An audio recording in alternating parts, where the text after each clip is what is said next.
Hello friends, welcome to yet another episode of Safarnama with Malla. दोस्तों, आज मैं आप लोगों के साथ दो किस्से शेयर करना चाहता हूं। दो किस्से मेरी अपनी जिंदगी से।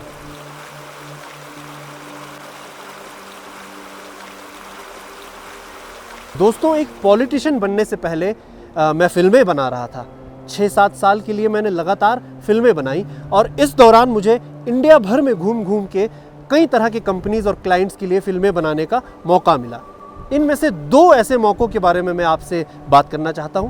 पहला, मध्य प्रदेश के चंबल इलाके में, जिस इलाके को पहले डाकुओं के लिए जाना जाता था, उस इलाके के इतिहास और ऐतिहासिक धरोहर के बारे में एक फिल्म बनाने का मुझे मौका मिला। इस जगह का नाम वहां से बहती हुई चंबल नदी से पड़ा है। दोस्तों,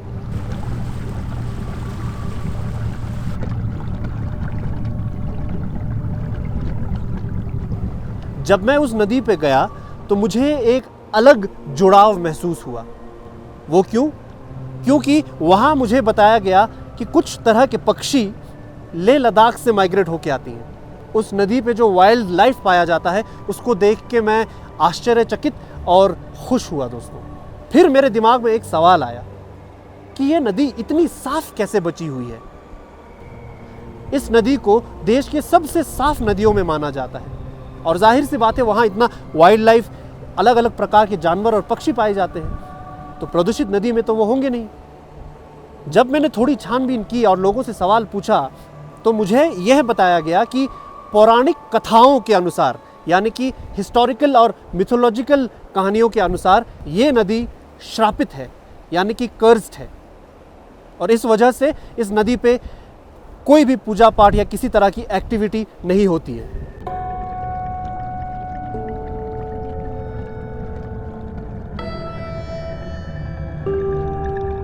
इस कहानी को यहीं पे थोड़ी देर के लिए रोकते हुए मैं आपको अपना दूसरा किस्सा सुनाना चाहता हूँ।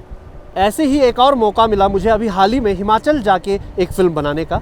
रेणुका लेक करके एक तालाब है हिमाचल में, जिसको पौराणिक कथाओं के अनुसार परशुराम भगवान, जो कि विष्णु जी के एक अवतार थे, उनकी माँ रेणुका जी का एक रूप माना जाता है। हर साल वहाँ पे एक त्यौहार होता है, रेणुका फेस्टिवल करके, और माना जाता है कि उस फेस्टिवल के दौरान हर साल वहाँ पे परशुराम भगवान खुद अपनी माताजी से मिलने आते हैं। इस त्यौहार के दौरान यहाँ लाखों लोग आते हैं दोस्तों, और यहाँ स्नान और पूजा पाठ करते हैं। लाखों लोग नहाते तो हैं ही, पूजा पाठ के नाम पे इस लेक में फूल, तेल, बिस्किट, आटा, कैंडल, प्लास्टिक और ना जाने क्या क्या डाल के चले जाते हैं, अपनी माँ रेणुका लेक को कुछ ऐसे हाल में छोड़ के।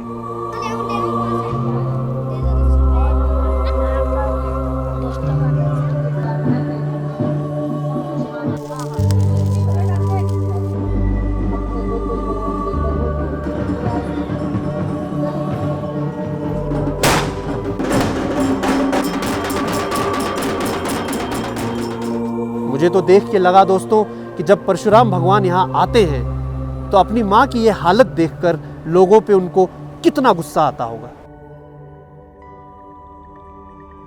तो दोस्तों, मेरे इन दो किस्सों से आपको क्या समझ आता है? जिन नदियों और तालाबों को हम पूजनीय मानते हैं, सेक्रेड मानते हैं, उनकी हम क्या हालत कर देते हैं। और वहीं पे चंबल जैसी श्रापित नदी का श्राप आज उसके लिए एक वरदान बन चुका है। और इसी तरह गंगा, जमुना जैसी नदियाँ, जिनको हम माँ मानते हैं, उनकी आज क्या हालत है वो तो हम सबको पता है। दोस्तों, अब जो सवाल मैं आप लोगों से पूछना चाहता हूँ, ये नदी जिसके तट पे मैं बैठ के आप लोगों से अभी बात कर रहा हूँ, सिंधु नदी, इंडस रिवर, सिंगे खबब जिसको लद्दाखी में कहते हैं, इस नदी पे जून के महीने में सिंधु महाकुंभ नाम के एक त्यौहार मनाने की तैयारियां चल रही हैं।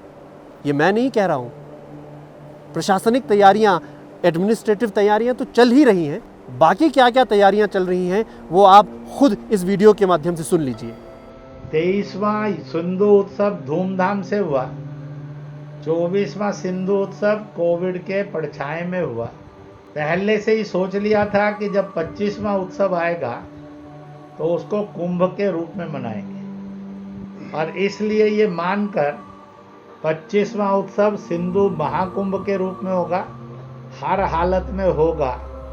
ऐसा संकल्प लेकर तैयारी की गई। सिंधु महाकुंभ होगा, ये पक्का है। तो अब सवाल ये है कि क्या ये सिंधु महाकुंभ होना चाहिए, मनाया जाना चाहिए? क्या हो जाएगा अगर सिंधु नदी को इसी तरह साफ और सुंदर और सुरक्षित रहने दें? क्या हो जाएगा अगर आप पूजा पाठ तो करें लेकिन बिना नदी को छेड़े हुए, बिना इसमें कुछ डाले हुए? तो सोचिएगा और कमेंट्स में आपको क्या लगता है, मेरे सवाल का जवाब आप क्या देना चाहते हैं वो लिख के बताइएगा। और अगर वीडियो पसंद आया तो आप लाइक और शेयर ज़रूर कीजिएगा, इस बात को ज़्यादा से ज़्यादा लोगों तक पहुंचाइएगा। और इस तरह के डिस्कशंस और डायलॉग्स अगर आप चाहते हैं कि मैं छेड़ता रहूं तो सब्सक्राइब करके मुझे एनकरेज ज़रूर कीजिएगा। मिलते हैं अगली बार, तब तक के लिए नमस्कार। नमो नमः समर्पयामि, नमो नमः। ओम नारकेल फलम विश्व समर्पयामि, शर्मदा शर्कारेषु नाथेषु नमो नमः। शांतिरापः शांतिरोपः शांति वनस्पत्यः शांति शांतिः शांति तस्मै गणाधिपतये नमो नमः। सर्वमंगलं मांगल्ये शिवे सर्वार्थ साधिके